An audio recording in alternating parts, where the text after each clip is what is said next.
नाज़रीन, मेरे साथ वो खातून मौजूद है जिसका शौहर इस वक्त मुल्ज़िम है, जिसके शौहर के बकौल इस खातून की वजह से उसने ये सब कुछ किया, इल्ज़ाम किया जा रहा है।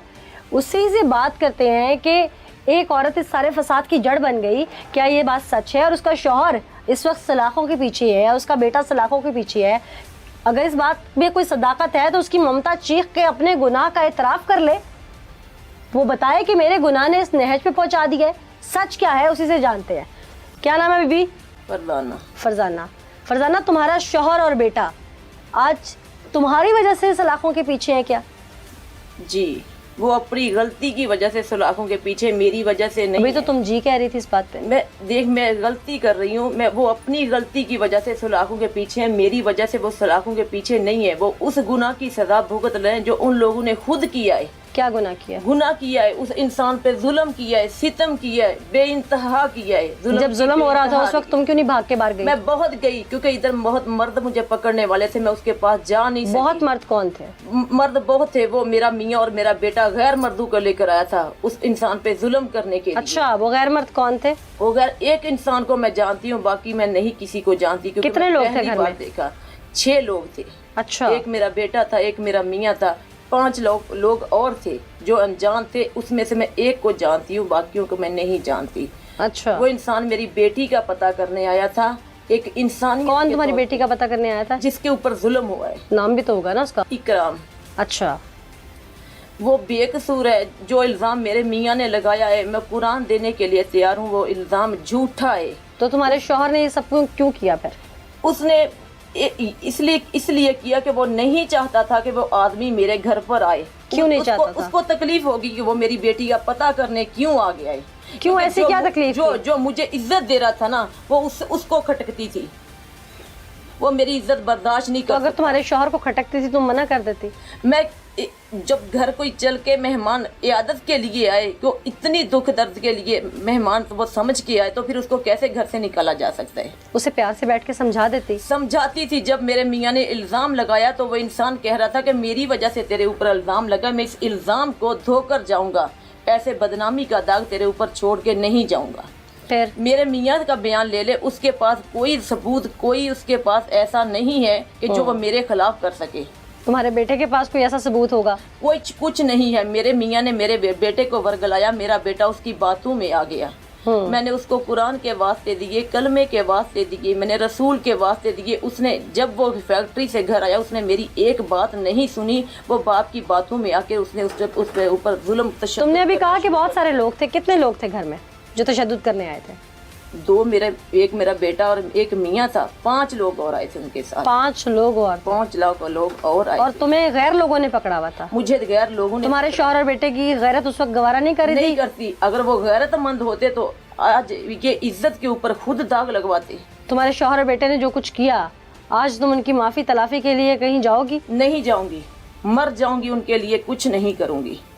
जिस इंसान ने मेरे लिए अपनी जिंदगी दाव पे लगा दी, उसके लिए मैं सब कुछ करने के लिए तैयार हूँ। सब कुछ से मुराद?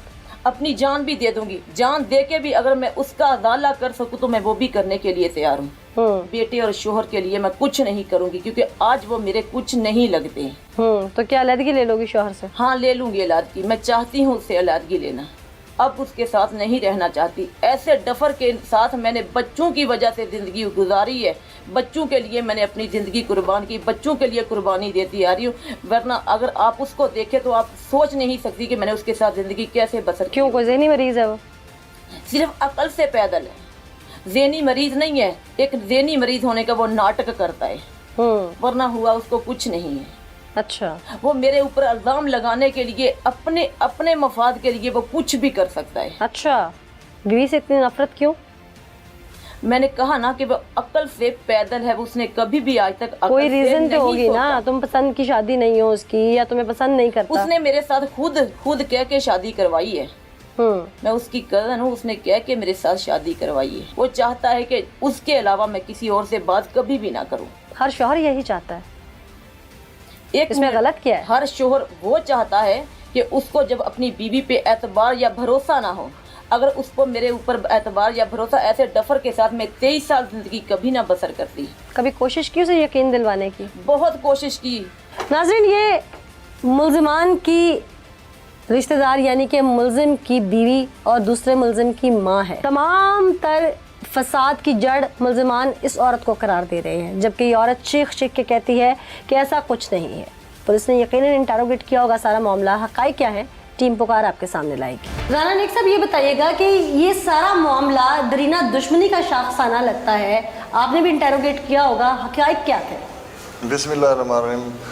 ابھی صحیح کہ حقائق تک تو نہیں پہنچی ہے پولیس، انویسٹیگیشن ہو رہی ہے. 2 مئی بروز منگل کی بات ہے، 6:30 بجے شام ریسکیو 15 پہ کسی نے کال کی تھی کہ نظام ٹاؤن ٹبہ سلطان پور کا علاقہ ہے، وہاں پہ کچھ لوگ کمرے میں ایک بندے کو بند کر کے قتل کر رہے ہیں. اس اطلاع پہ میں تقریباً 10 منٹ میں موقع پہ پہنچ گیا تھا بھاری نفری کے ساتھ. وہاں جا کر دیکھا تو ایک عابد علی رائی کا گھر تھا. انہوں نے بیٹھک کا کمرہ بند کیا ہوا تھا اور ایک بندے پر تشدد کر رہے تھے. جو عابد اور ایک سعید نامی 2 بندے موقع سے بھاگ گئے تھے پولیس کو دیکھ کر. ایک ملزم جو کہ عابد علی کا بیٹا تھا، عمر عابد، وہ موقع پر موجود تھا. اور ایک شخص جس نے اپنا بعد میں نام پتا اکرام والد عبدالاسلام فوجی صوبہ سندھ کا بتایا، وہ شدید مضروبی حالت میں خون میں لت پت پڑا ہوا تھا. کیا کیا اس وقت اس کے اوپر تشدد ڈھایا گیا تھا وہ بتائیے. اس کے پورے جسم پہ ٹارچر کیا ہوا تھا ان لوگوں نے، اور خون بہت، بلیڈنگ بہت ہو رہی تھی. میں نے پھر مناسب یہی سمجھا ہے، جو ملزم موقع پہ موجود تھا اس کو فوری طور پہ حراست میں لیا. اس کا نام عمر عابد ہے.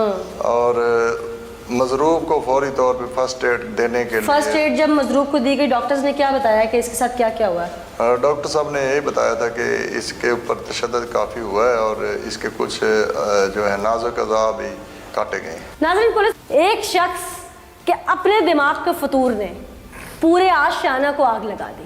ان کا ہنستا بستا گھر اجڑ گیا. اس کی بیوی پوری دنیا میں بدنام ہو گئی صرف اس کی اپنی وجہ سے، اس کے دماغی فطور کی وجہ سے. اس کا بیٹا آج جیل کی سلاخوں کے پیچھے ہے کیونکہ اس کا دماغی فطور تھا. یہ خود آج سلاخوں کے پیچھے ہے کیونکہ اس کے دماغ میں ایک وسوسہ تھا. ایک رشتہ دار آج اسپتال میں موت اور زندگی کی کشمکش میں ہے کیونکہ دماغ میں غلط خیال آ رہے تھے. آج پوری برادری ان سے قطع تعلق ہی کرتی ہے. پوری دنیا میں یہ بدنام ہے، ان پہ جگ ہنسائی ہو رہی ہے. نہ جانے ان سے کوئی رشتہ داری رکھے گا بھی نہیں. لیکن کیوں؟ کیونکہ اس کی دماغی تسکین چاہیے تھی اور اس نے اپنی اولاد کو بھی اس نہج پہ پہنچا دیا کہ آج وہ پوری زندگی شرم سے گزاریں گے. خدارہ دیکھنے والوں کے لیے یہ ایک میسج ہے.